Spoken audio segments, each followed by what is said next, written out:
क्योंकि आज जो हमारी सरकार है इसकी जमीर मर चुकी है और अपने कानों में तेल डाल के बैठी है। नमस्कार दोस्तों, मणिपुर में जो सड़क पे महिलाओं को नग्न करके घुमाया गया, जिसके बारे में कहने की ही जरूरत नहीं है, पूरे देश को पता है ये बात, लेकिन प्रधानमंत्री मोदी जी को पता नहीं है शायद, तभी तो अभी तक चुप्पी साधे हुए हैं। उनके पास एक शब्द नहीं है इस बात को कहने के लिए।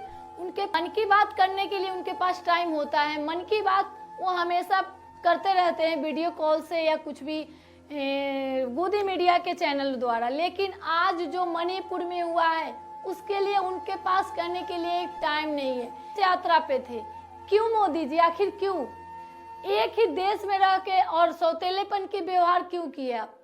अपने देश की हिंसा को रोकने की बजाय या विदेश यात्रा पर घूम रहे थे। आप अपने शौक पूरे करने के लिए गद्दी पे बैठे थे। देश ने आपको बागडोर दिया था देश संभालने के लिए, देश की बेटियों को संभालने के लिए, विदेश यात्रा करने के लिए नहीं मोदी जी। लेकिन आप तो विदेश यात्रा पे लीन हैं। यूक्रेन और रूस की लड़ाई आप एक फोन कॉल पे रुकवा देते हैं। आप अपने मणिपुर की हिंसा को नहीं रुकवा सकते थे? 19 जुलाई का जो काला दिन है अपने भारत की सभ्यता में नहीं जुड़ेगी क्या? अपने भारत की बेटियों को बचाना आप उचित नहीं समझे? विदेशों में जाकर विश्व गुरु का जो ये दिखावा करते हैं, क्या इसी तरीके से विश्व गुरु बनेगा? देश को आप इसी तरीके से आगे लेकर जा रहे हैं। देश के बेटियों को नहीं आप बचा सकते, देश के बेटियों को योनि के नहीं बचा सकते, आप देश को क्या बचाएंगे? इतना होने के बावजूद भी आप अभी तक मुख्यमंत्री का इस्तीफा तक नहीं ले पाए। क्यों मोदी जी, क्यों? आखिर डबल इंजन की सरकार है। वही कांग्रेस की बात होती तो आप कहां तक अभी तक पहुंच गए होते, लेकिन बात जब अपने पे आई तो आप चुप क्यों हो गए? क्या देश आपकी चुप्पी का अचार डालेगी? इतने होने के बाद भी अगर एक शब्द नहीं बोल रहे, देश के लिए इससे ज्यादा शर्मनाक समय नहीं हो सकता है। देश में यह पहली बार ऐसा, देश की सभ्यता में पहली बार ऐसा हुआ और ना ही भगवान करे ऐसा कभी दिन दोबारा देखने को मिले।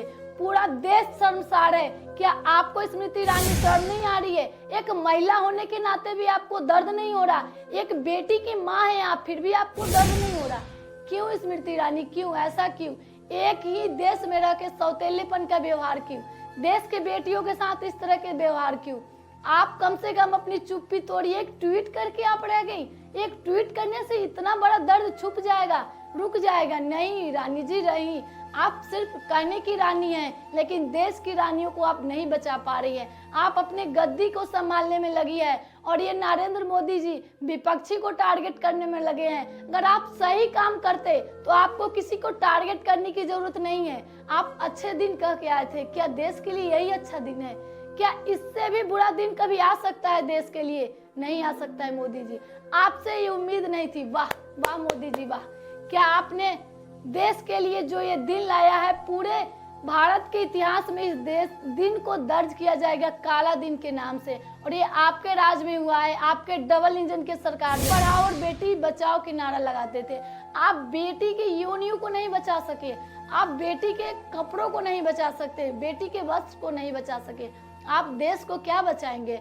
आप विदेश की यात्रा में घूम रहे हैं, यूक्रेन और रूस की लड़ाई को एक फोन कॉल पे रुकवा रहे हैं, अपने देश को हिंसा को नहीं रुकवा रहे हैं। आप एक बार भी मणिपुर के लिए, जो 80 दिन से जो मणिपुर जल रहा है हिंसा की लड़ाई में, और 80 दिन में एक दिन भी माँ कहाँ होते, तो आज बेटियों के साथ जो ये अभद्र व्यवहार हुआ है, बेटियों को ये दिन नहीं देखना पड़ता। लेकिन आपने एक देश में रह के सौतेलेपन का व्यवहार किया। आप विपक्षियों को टारगेट करने में रह गए, विपक्षी और राजनीतिक खिचड़ी पकाने में रह गए।